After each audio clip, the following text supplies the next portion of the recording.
Hello everyone and welcome. My name is Eric Coleman with IIST and I'll be the moderator for today's webinar, Defect Prevention, a Tester's Role in Process Improvement and Reducing Cost of Poor Quality, Part 2 by Dr. Magdy Hanna. We're excited you're able to join us today. Set aside an hour to attend this webinar.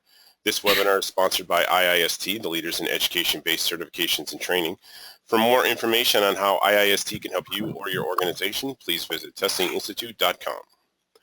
This webinar is one of a series of free webinars offered by IIST. Be sure to join us for the next webinar in the series, Compatibility Testing for Mobile Apps and Websites by Michael Udiden on March 31st from 11 a.m. to 12 p.m. Central Standard Time. To learn more about this and other webinars in the series, go to testinginstitute.com. You may submit your questions at any time by using your question box in your GoToWebinar window. Today's presenter will answer as many questions within the time allowed at the end of today's session. This webinar is also being recorded and will be made available for viewing within 48 hours at testinginstitute.com. This webinar is a preview of the full course that will be offered live online interactive on April 19th from 9 a.m. to 4 p.m. Central Standard Time. To learn more about this and to register, go to testinginstitute.com. At the end of today's webinar, you'll be asked to complete a short survey. At IIST, we strive to provide the highest quality educational resources for the public and would appreciate it if you could take a few minutes to complete this short survey. I will now turn the webinar over to today's presenter, Dr. Magdy Hanna. Dr. Hanna? Thank you, Eric. Thank you. Good morning, everyone, or good afternoon, or even good evening, depending on where you are joining us from. Pleased to be with you for the next hour or so to share with you what I believe to be the most effective way to prevent defects. You probably know that my colleague Mike Ennis has presented a webinar with the same title, Part 1, about 2 or 3 weeks ago, maybe a little bit more, and some of you might have attended that webinar. If I just can see a show of hand, how many of you here today attended the webinar by Michael Ennis or with the same title, Part 1? If you can just click on the hands, I can see your hand up there. No one is raising their hands yet.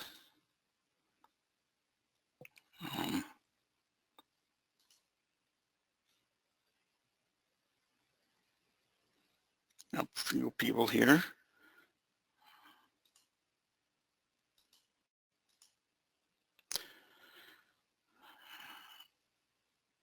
Okay, about so far 11 people out of the 82 we have today have attended Michael's webinar.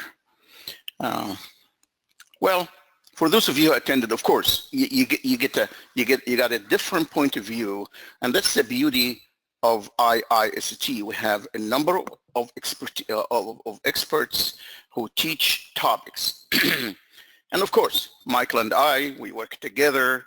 So interestingly enough, even if I'm the CEO of IIST, I learn from my people, I learn from other faculty members about their own view, and certainly it was interesting for me to learn about what Michael had to say. So Michael took one angle on defect prevention a couple of weeks ago.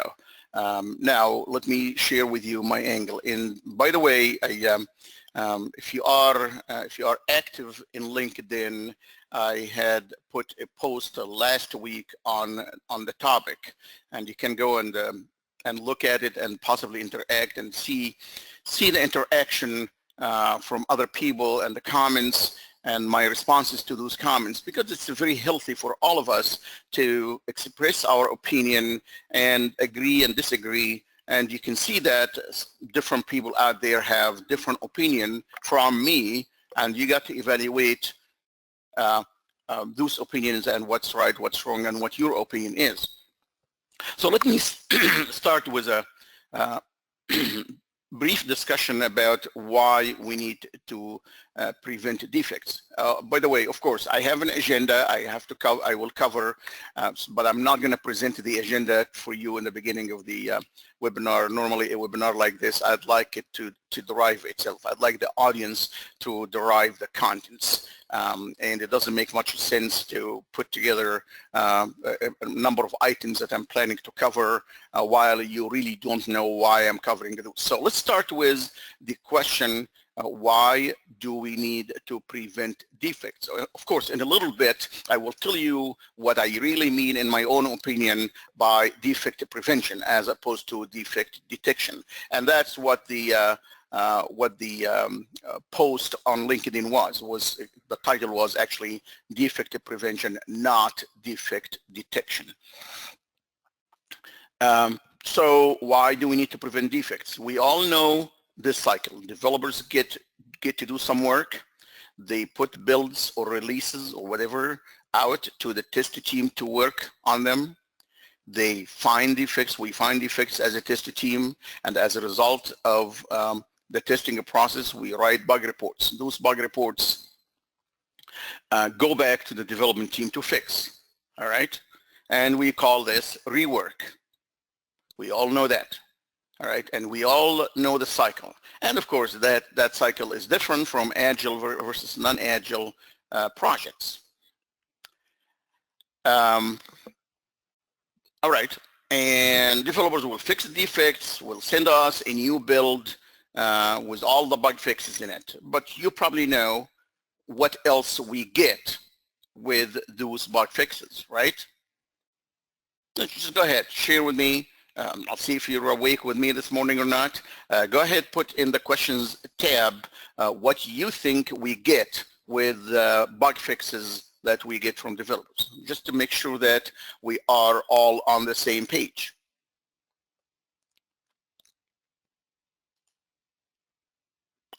All right, let me see if I have answers.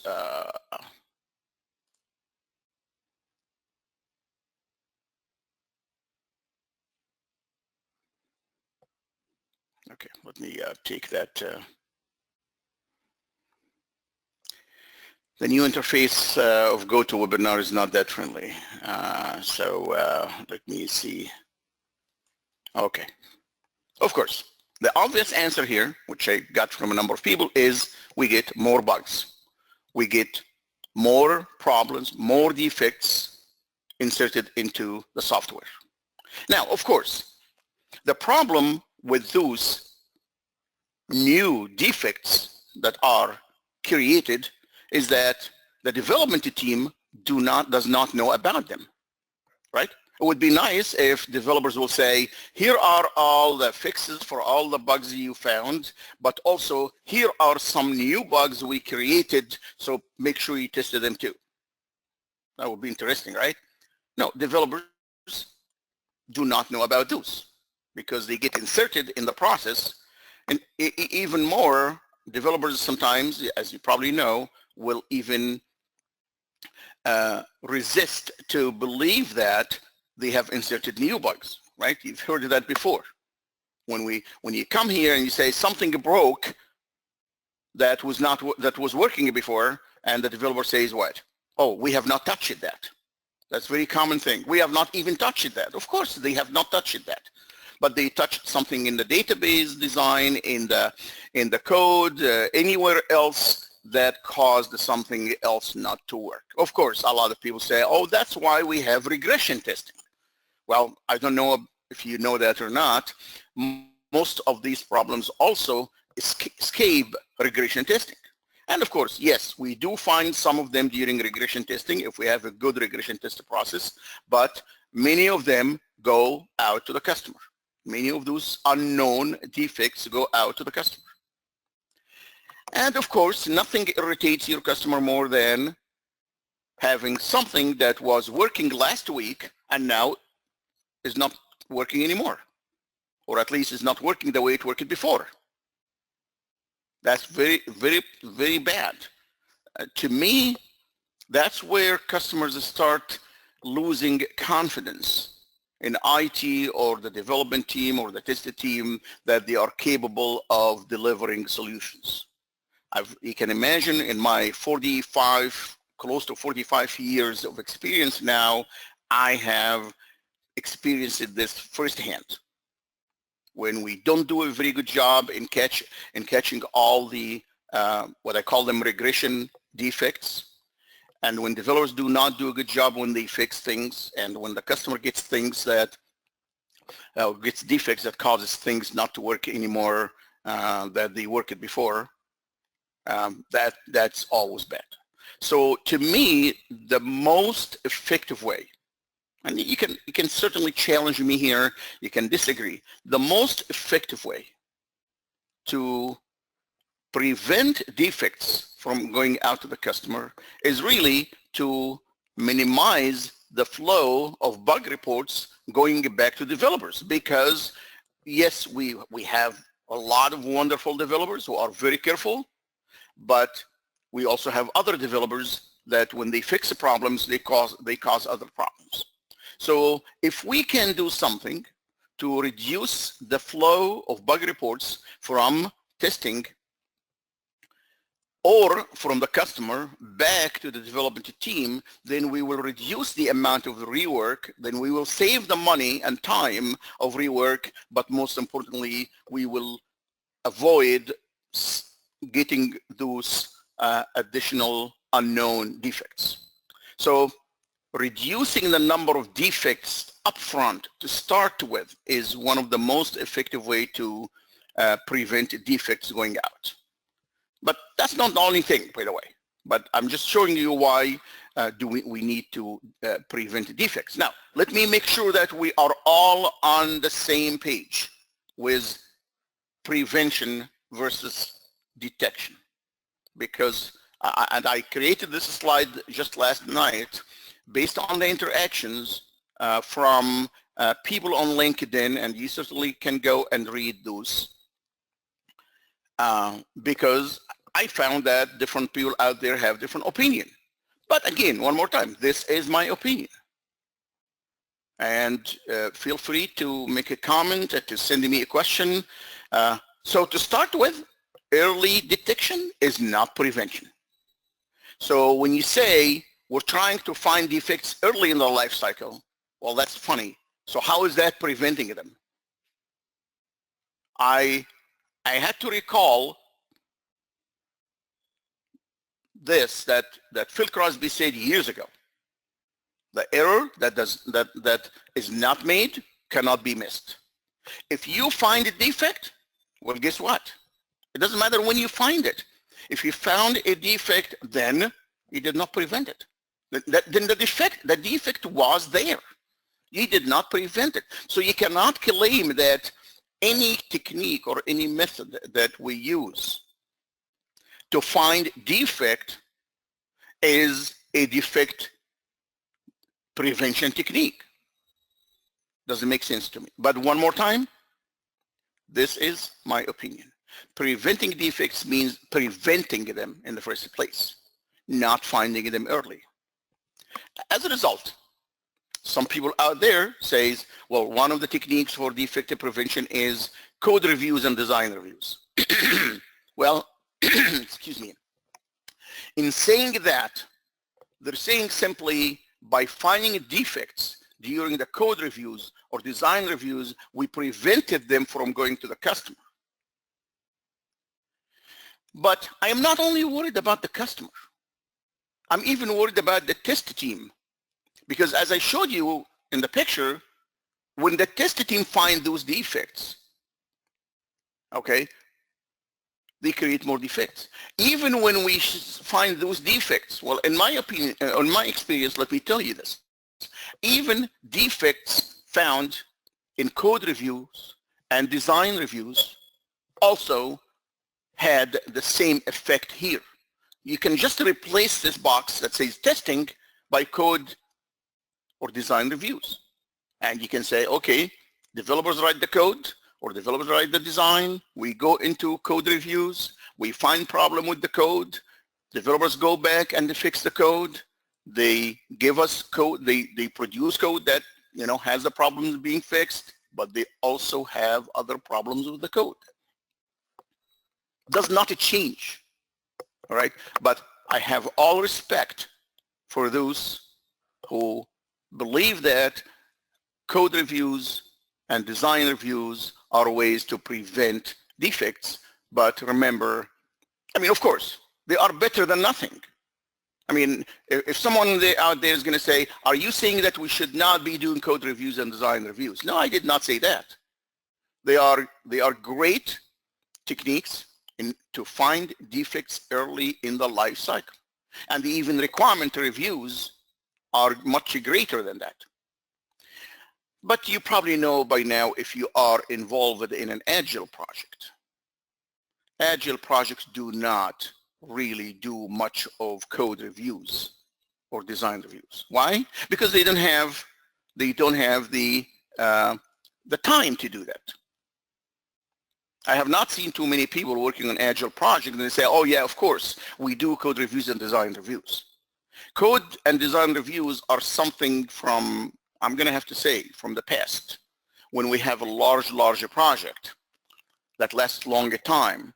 Now I never, in my talks, I never want to generalize, by the way, because there are good agile projects that do good code reviews and design reviews. All right, but the majority of agile and even non-agile projects. I mean, I worked with reviews and inspections from the very old days, in the days of Michael Fagan in 1976. All right, and I got trained myself by Michael Fagan in 1997, 98, something around this age. And I got trained by Michael Fagan on how to do reviews and inspections. But let's get beyond that. All right. In order to understand defect prevention versus defect detection, we got to understand the difference between quality assurance versus quality control. And I'm sure many of you can guess the difference. And we don't have time to ask you the question and look at answers. But I'm just looking here if you have any questions out there.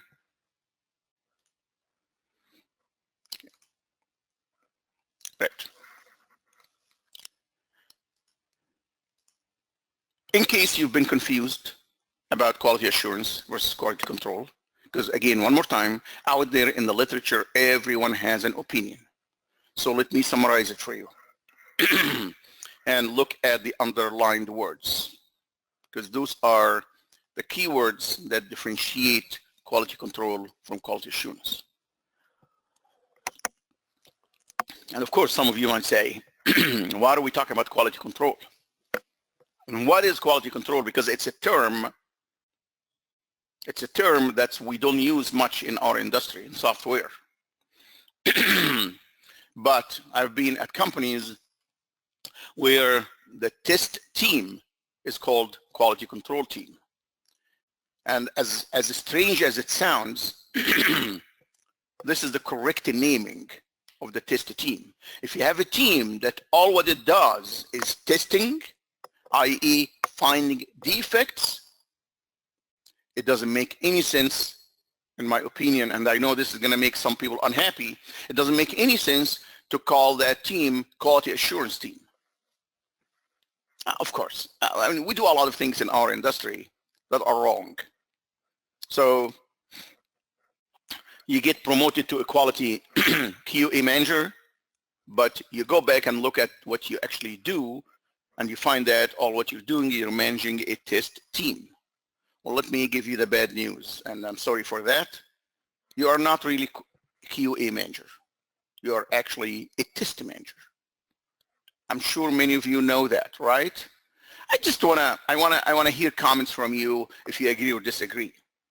So some people out there know that they are called the QA analysts and the QA managers, and they know by heart that they're not really QA because they understand what QA is here.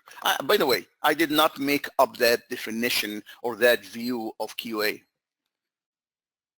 That goes back to Dr. Edward Deming, who made it very clear to us back in in the early 90s and before that, and 15, 20 minutes to 15, 20 hours, 15, 20 years before that. One more time, I was privileged to listen to the very last presentation that Dr. Edward Deming made in 1984 when he made it at IBM in Rochester, Minnesota. At the time I lived in Minnesota. I was privileged to receive an invitation to attend that talk at IBM in 1982 or 83, something in that range. I had just come from Egypt straight to Minneapolis, and was an amazing talk. I can't. This talk has really impacted how I do quality assurance in my life since then, since the early 80s. All right, so I'm leaving the slide in front of you here for a while so that you can understand, and it would be nice to hear comments from you, whether you agree or disagree. So to me, if it is not something that's focusing on the process to prevent defects, it's not quality assurance. If all that you're doing is finding defects, then all that you're doing is quality control. That's why I make it very clear down here. All forms of testing and inspections are quality control. If all that you're doing is finding defects by any method, it doesn't matter what the method is, it's a quality control.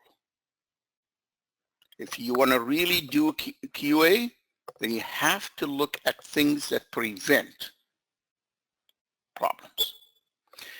This is a very strong view of quality assurance, but that's why I've been teaching test professionals around the world to become true quality assurance professionals.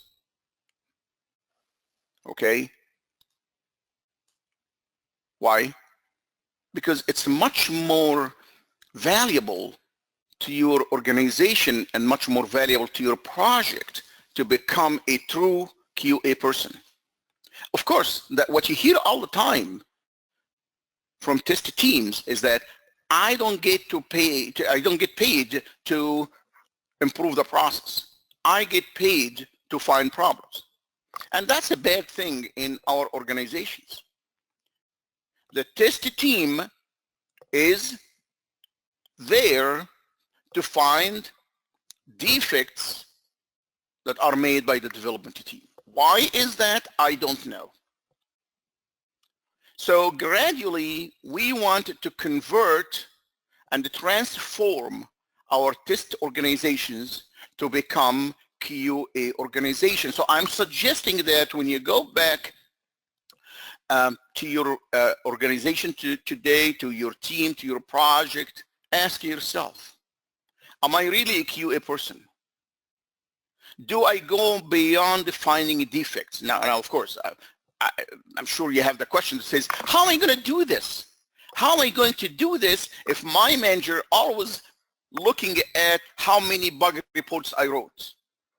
And if I don't write enough bug reports, then I look bad, because it means that I did not test enough.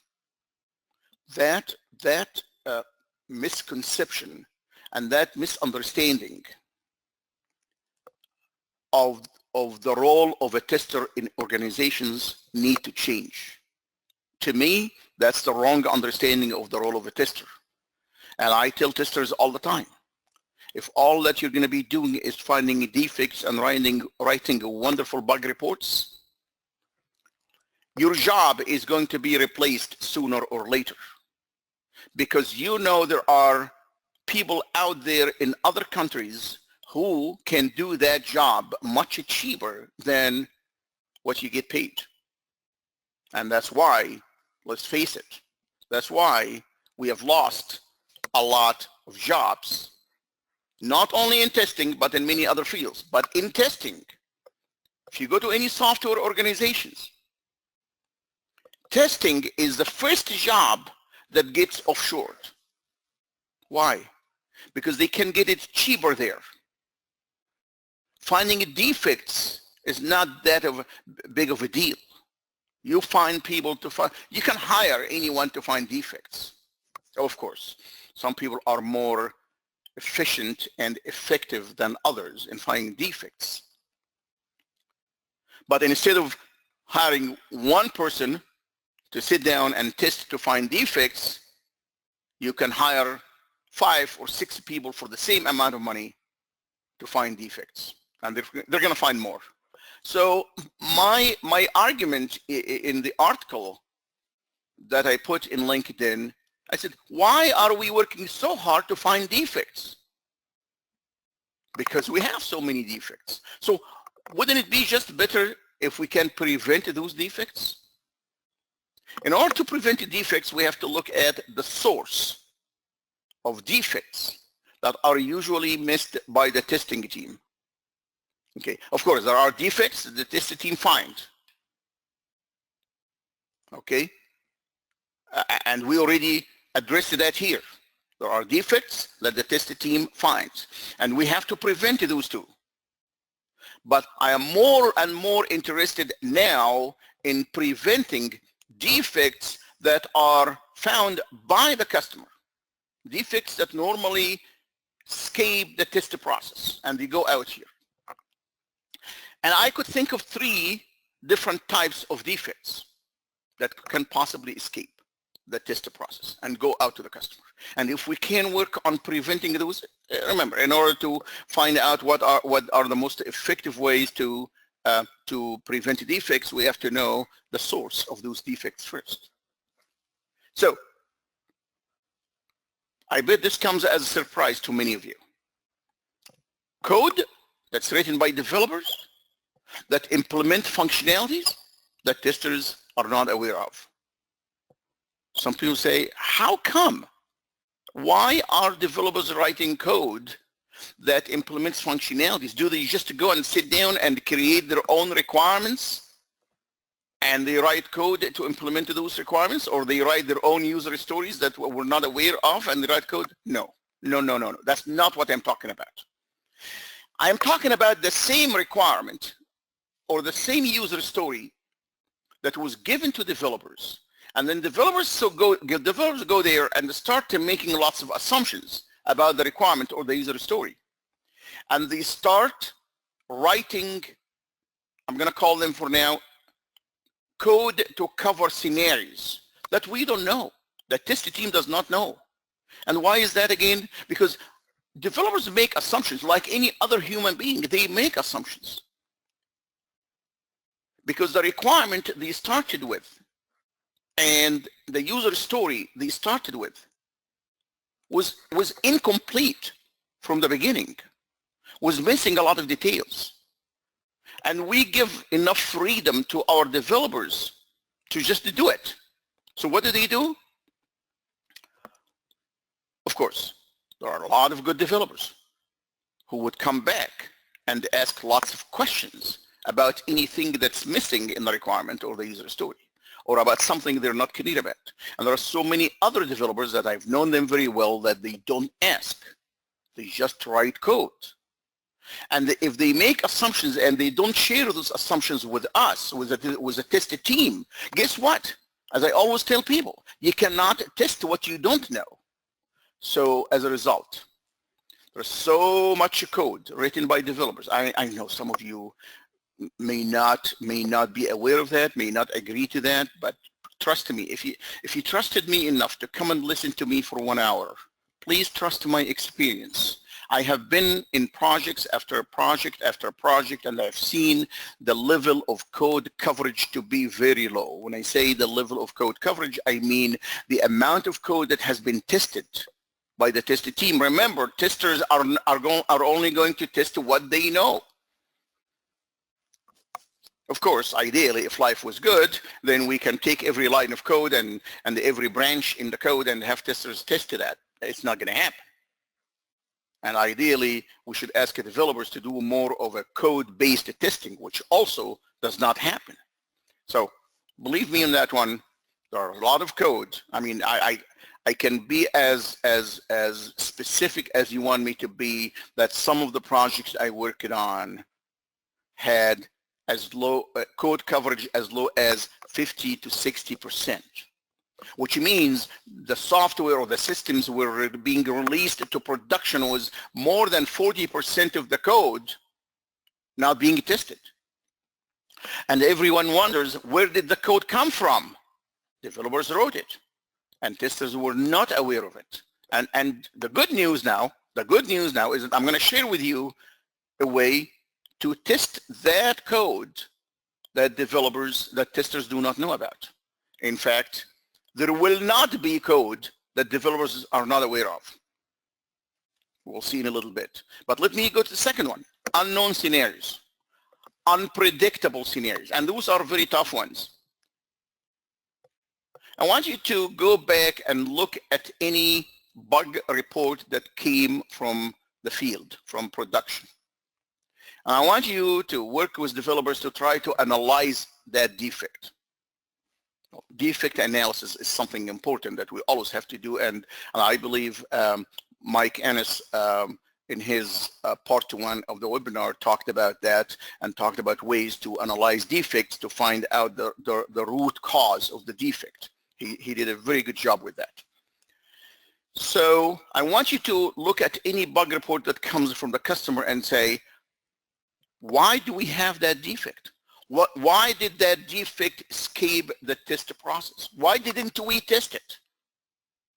Now, interestingly enough, you're going to find that all those bug reports that are about scenarios that have not been tested. And then we have to ask the question, why didn't we test it? Well, the answer is simple, though. The answer is, we did not know about them. Either the customer did something that we didn't think of, or the user did something that they're not supposed to. And we hear this very often, by the way. When we find a problem and we realize that we did not test it, then we try to put the blame on the user by saying, well, they're not supposed to do that. Well, guess what? If the system allows users to do things, they will do them intentionally or unintentionally. That's why in the technique or the method I'm going to explain to you, it focuses on those scenarios that we don't normally think about.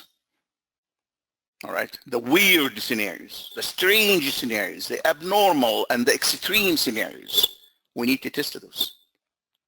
And of course, the last type of defect that escape the test process is what I talked about, which is bad fixes.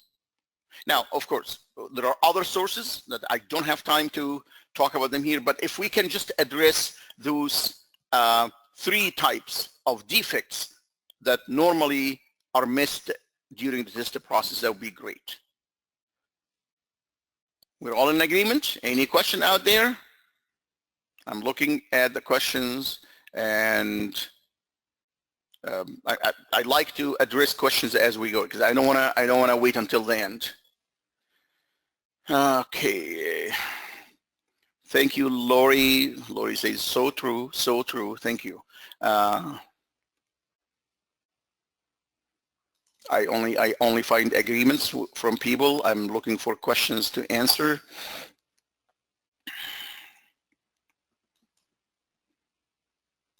Thank you. All right, good.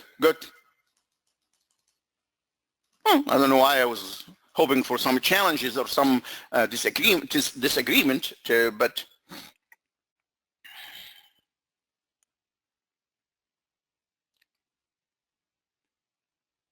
okay. All right, so let's go on.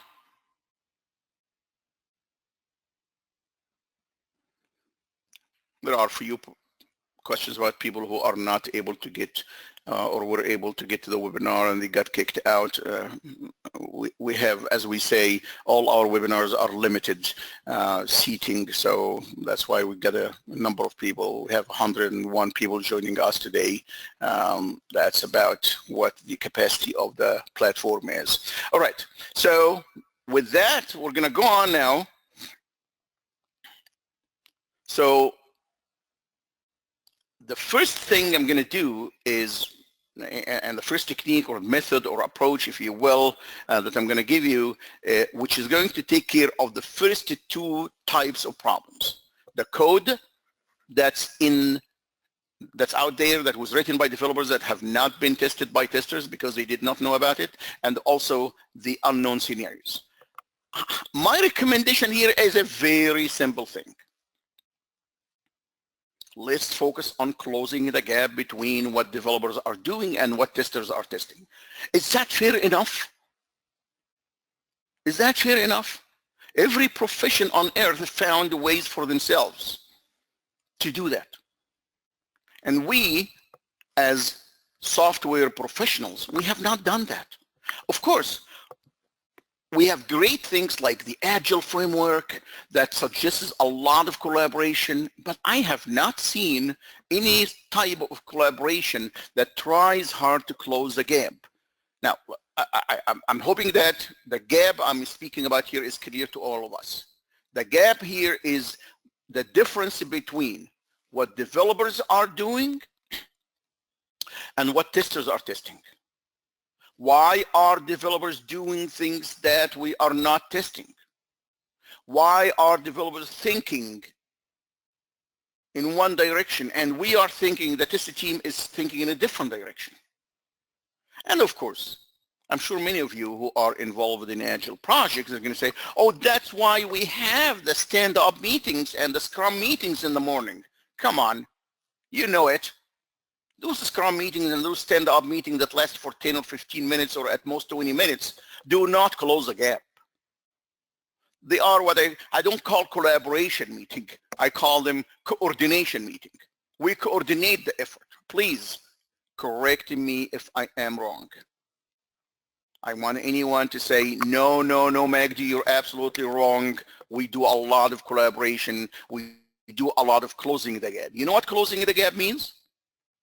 It means that what kind of scenarios I am testing as a tester professional, and have you as a developer covered those scenarios in the code or not, and vice versa.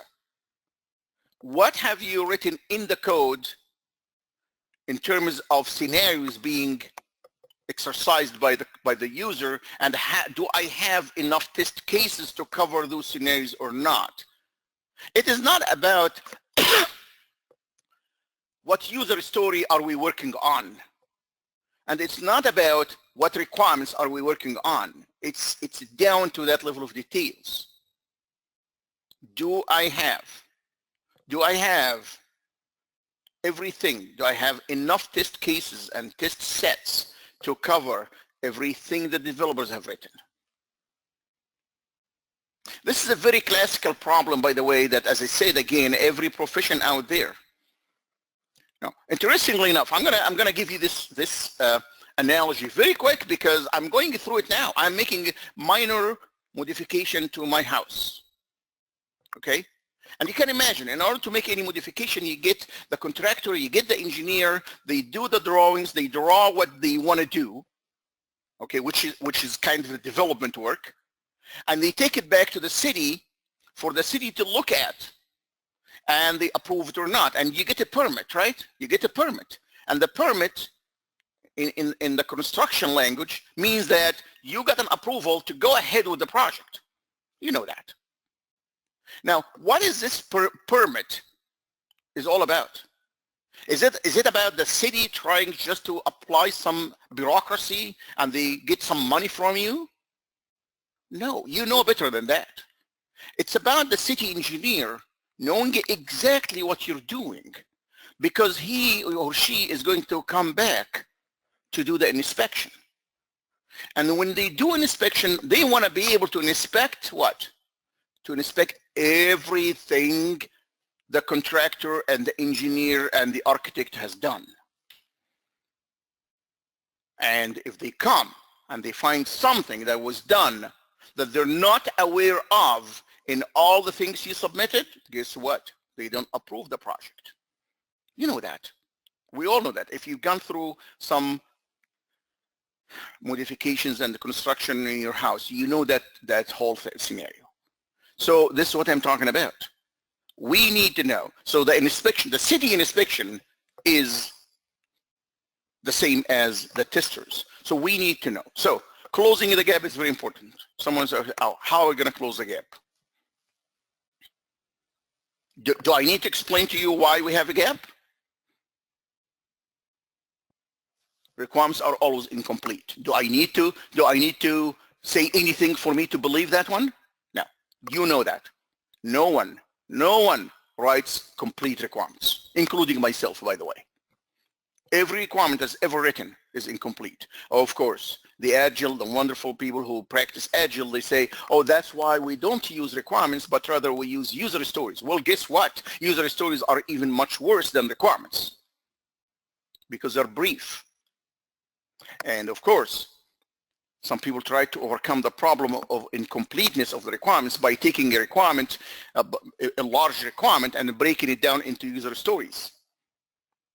But in each one of the user stories, the incompleteness problem is there. Now, whether you are willing to admit it or not,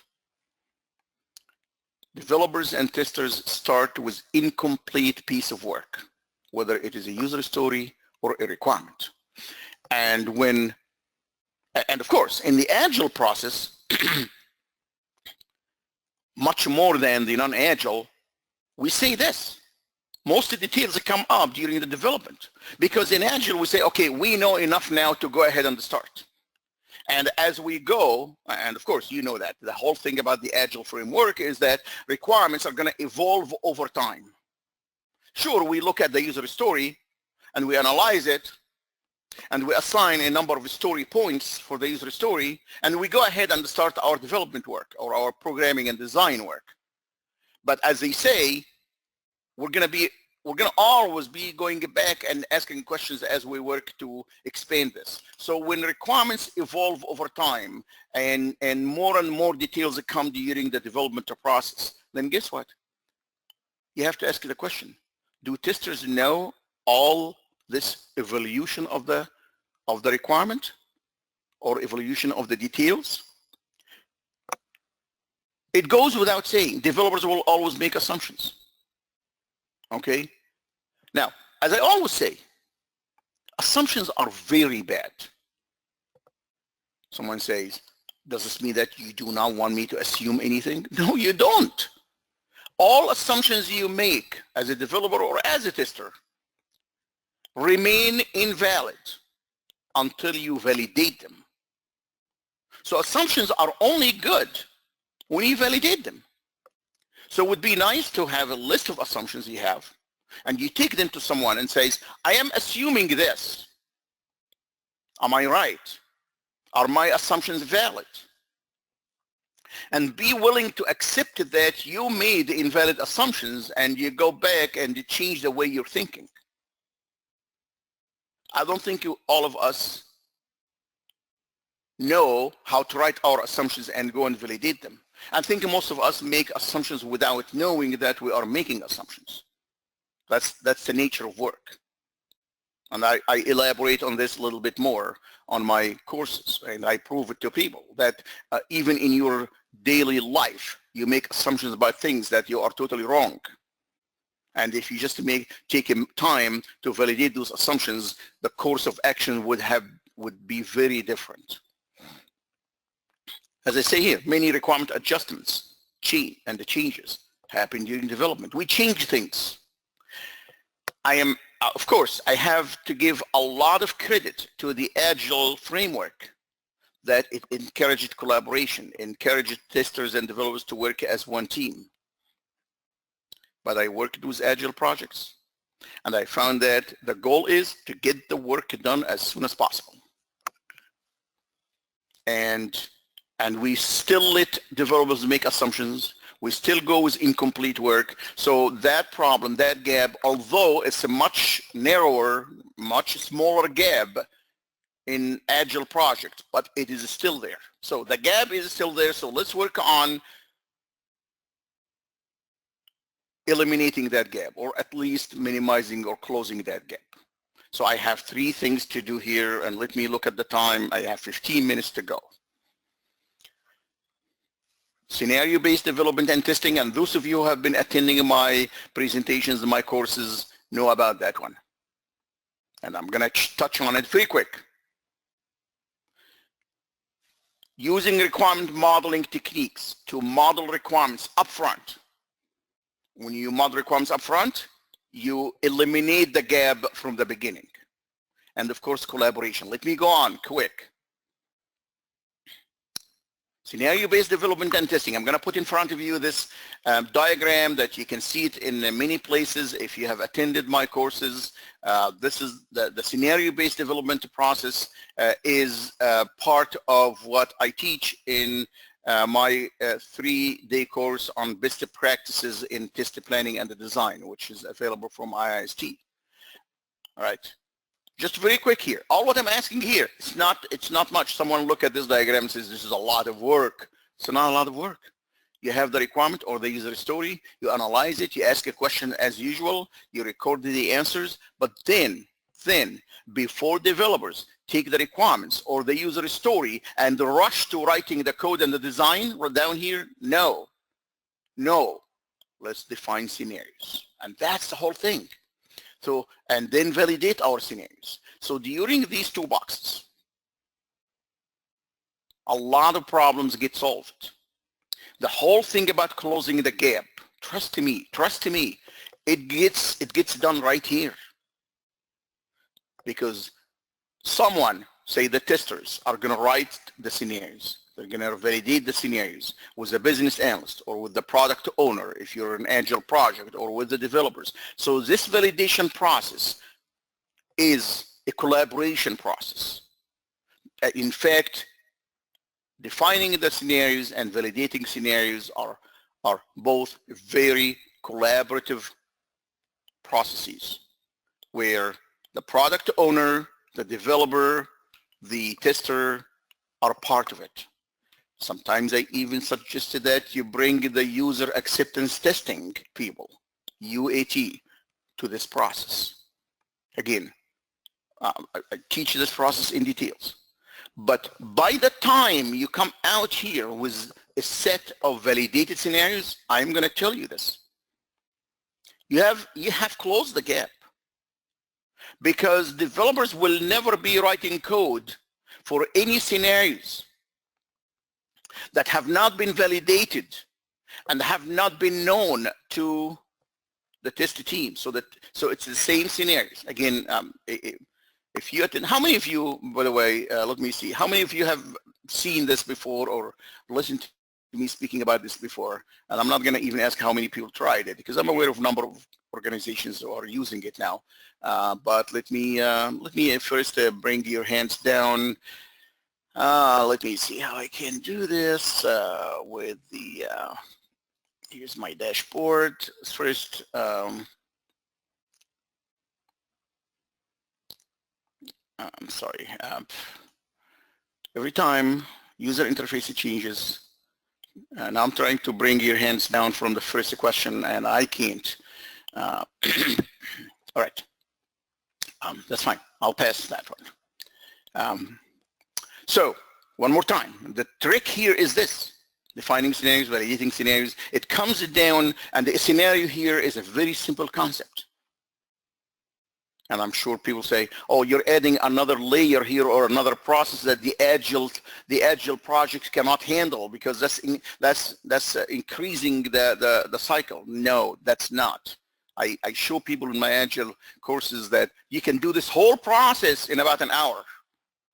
Defining scenarios, validating scenarios, and then once you validate scenarios, you go back, you go down here, the development team will be writing the code, the test team will be writing the test cases. One more time, I'm going to have to say, this gives you more than 98% code coverage, which means there shouldn't be any code here that testers are not testing. That's my first approach. When you come down here to execute the tests against the code, you will find a lot of, you will not have the same number of bug reports you used to have before. If you trust me enough, go on to try this. But of course, before you do that, you really have to understand the process. There are so much stuff. I even have some webinars that I've done online that explains the process. But try this in one project, and you will see that there is a major reduction in the number of bug reports. So what do we do here? We did not find the defects early. We prevented the defects. We made developers write code that does not have defects. Now, along with that process, now, when we spend time validating scenarios here, guess what? We take care of those unpredictable, abnormal, extreme scenarios. Why? Because in the process, I teach people how to do these things. And when you take a user story or a requirement up here, you come up with the scenarios, you define the scenarios, you validate scenarios. Of course, I show people how to come up with those abnormal, extreme, and uncommon scenarios, which I call them negative scenarios as opposed to positive scenarios. And once you come up with that, of course, the validation process is responsible for making sure that those scenarios are there. So you move down here to coding and to the design already with those abnormal, extreme scenarios have already been defined. So the development team knows what to write code for. And the test team knows how to write test cases for those extreme and abnormal. All right, I have to move forward here. Now, what did I mean by using those requirement modeling techniques up front? Now, those techniques are out there. They have been there in the literature, and I'm not asking you to go and use a bunch of things. These are the three methods that some of you might have heard of. I teach them in my classes. They're very simple. When I teach them, I ask people first, I say, how many of you have used this? And you find that no one ever used them. And when I teach them, people find them to be very practical. I don't know if I have any time here today to explain what those are, but let me give you a simple analogy. Each one of those is exactly equivalent to all the drawings that the engineer is submitting to the city. Okay? My engineer who's doing my project is submitting an architectural plan, a site plan, and I believe they call it construction plan. I might be wrong. I think they call it the floor plan. Those plans are equivalent to those. So what's the purpose of a plan? What's the purpose of a drawings that we come up with up front?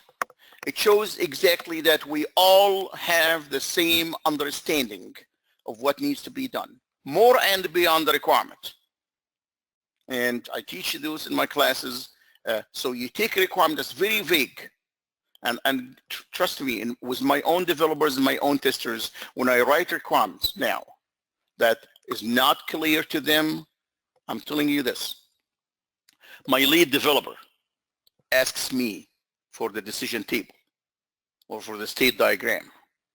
In fact, a couple of months ago, I was modifying a requirement that has to do with bug reporting in the Romana tool, in the ALM tool that we're developing. And we had a Skype call for me to explain to him how the system will handle that. And my lead developer said, Dr. Hanna, do you have the state diagram for this? I'm not kidding. This is 100% true. And guess what? I was almost embarrassed because I had to say, no, I did not do that. He say, I think if you put together the state diagram, it's going to make it much easier for us to understand. So we need to get to that point. We need to get to that point. And of course, making long story short, when I put the diagram together, and I had to struggle myself in trying to describe my own understanding of my own requirements. But I put the diagram together. And I brought it to the developer, the lead developer, next day. He looked at it, he said, okay, that's clear now. No further questions. So without diving into these techniques, because we really don't have the time, I encourage you to look at these simple things. Look at some of my webinars online that have to do with this. I believe, can't remember the title of the webinars that handle those, especially decision tables. Anything about requirements, any webinar about requirements that I have given. I'm not asking you to take one of my courses. I cover all this stuff in my courses, but you don't have to take my courses because I have tons of webinars available on YouTube there on the topics. Okay, so sorry that I'm not spending enough time here, but let me move on to talk about collaboration. And I'm gonna need to talk about collaboration because I do not want people participating in Agile projects to be misled and misconvinced that they are already collaborating. Okay, the collaboration I'm talking about here are very specific. So the first one here is share and validate scenarios with developers. You got to ask yourself, are we doing that? In our Agile projects, does our collaboration come down to the level of talking about specific scenarios that developers are writing the code for and testers are writing the test cases for? That's what I call collaboration, not the 10 or 15 minutes meeting that you do in the morning. Now, certainly, if your team is doing code or design reviews, you got to attend to those. But remember, the purpose of a test team attending code and design reviews, not as much of finding defects. I already told you that code and design reviews are powerful in finding defects. And if that's all what we do, to find defects, then we did not prevent them. So what are we going to do there beside finding defects? Well, very important. What we're going to do there is, again, to close the gap, is to make sure that developers have written code, that the testers know every bit of it, and all the scenarios that have been covered in that code are going to be tested by the test cases that the testers are writing. So to me, the most critical objective of a code or a design review meeting is not as much of finding the defects in the code or the design. I know this is different, by the way, because when code and design reviews have been invented in the older days by Michael Fagan and Ed Jordan and those people, they never had in mind that we're going to use those techniques to close gaps. They presented them and they proposed them as ways to find defects in the code and the design early, which is great. I am not minimizing or undermining that value. But I'm saying more important for me is to make sure that we are all on the same page. And of course, there is a way to conduct those reviews in a way that will help close the gaps. Now, I say if your development team does not have code or design review meetings, then you have to find a way to do a weekly or even daily update meetings. Now, those are not status meetings, and those are not the Scrum stand-up meetings. Those are update meetings. I wish to underline the word update. The purpose of those meetings is simply to close the gap. One more time. It's simply saying the developer, the tester talking. They're saying, what did you do today, or what did you do yesterday, or what did you do this week that might be different from what I did? What did you do to affect my work? What do I need to do to adjust my test cases and my scenarios to cover the code you have written? That's very important. And of course, all these review meetings and things, I suggest that you have a tool online, a repository that you maintain all those documents, because one-on-one meetings where someone takes notes of something, it's not going to help. Those things have to be documented for the duration of the project and beyond. Now, remember, the last source of defects that escape the test process are those bad fixes. Okay, the code that developers write to fix problems, but they generate other problems. And of course, everyone will say, That's why we have regression testing. Well, I'm sure you've got the bad news before. Regression testing is not bulletproof. A lot of errors, and I've worked in organizations. I've managed test organizations. I've managed development groups, and we found that no matter how much we do in regression testing, we don't capture everything that was inserted as a bad fix. That's why I am going to suggest that we do impact analysis. And impact analysis, and I did not really have time to, I knew I'm not going to have time because I've used my time already. Impact analysis briefly, and I cover this in my course on the best practice as well. Impact analysis is talking about developers and testers working together upfront to analyze the impact of every change that was made to the code and made to the design that can require us to test. So anyway, yes, I am not suggesting that we don't do regression testing, but I'm suggesting that we do regression testing that's enabled by impact analysis. All right. So to close, my apology, I'm going to close in 1 minute here. Always strive to prevent defects. Don't settle for just finding defects. Remember that rework will always cost much more. But most importantly, rework is likely to introduce more problems, the bad fixes. So try to avoid rework by preventing the problems up front. And as I said earlier, if you find a defect, then you did not prevent it. It's there.